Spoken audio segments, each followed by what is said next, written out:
Sell first and negotiate second. It's a concept that gets lost too many times with too many salespeople. My name is Mark Hunter, the Sales Hunter. I wrote the book, A Mind for Sales. And in the book, I have a whole chapter on why you must sell first and negotiate second. Here's a situation.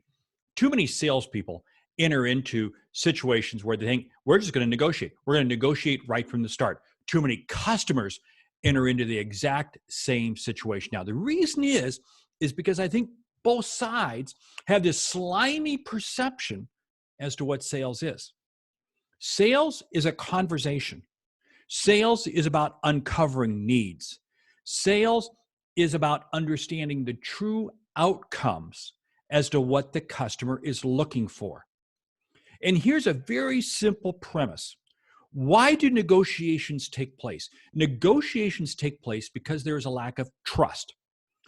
And the greater trust is not a factor, in other words, the less trust there is in a situation, the more contentious the negotiations will be.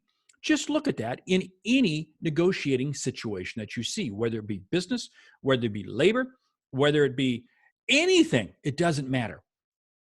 When there is a high degree of trust, it is amazing how there is less contentious negotiations.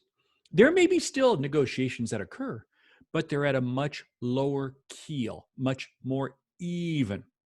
Now, here's the deal. Sales is about creating trust. You see, the higher the degree of trust we have, the deeper the level of conversations we'll have. Now, let's break that apart. And I talk about that in my book. You see, when there's a level of trust, we're much more open. And when we're much more open, we'll go deeper in our conversation. What do? We do a much better job of uncovering and unveiling what are the true needs, what are the true outcomes. Think about this for a moment. You meet somebody, you meet a salesperson, they ask you a question, and the first thing you share with them is undoubtedly not going to be the real critical need. No, it's going to be something else, because you won't reveal it until there's a level of trust. You see, we create trust. Now, how do we go about creating trust? We create trust by taking the time to listen and respect what the other person's saying. We create trust by listening and not passing judgment.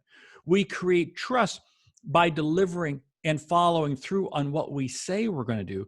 We create trust by selling with integrity. You see, what's very interesting is you get the level of customers that reflect who you are. You really do. You get the level of customers that reflect who you are. And when you sell with trust and integrity, it's amazing how you will get customers who have trust and integrity.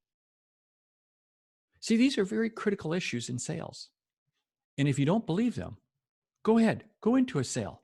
Don't worry about trust. Just speed right in and try to close, and you'll find yourself negotiating. The higher the degree of trust, and this is why I say you sell first, because when you sell first, you have the ability to create that level of trust. My name is Mark Hunter, the Sales Center. I do hope you pick up the book, A Mind for Sales. Let me know what you think of it. Subscribe to this podcast. Subscribe to this video. We put a new one out each week. Great selling.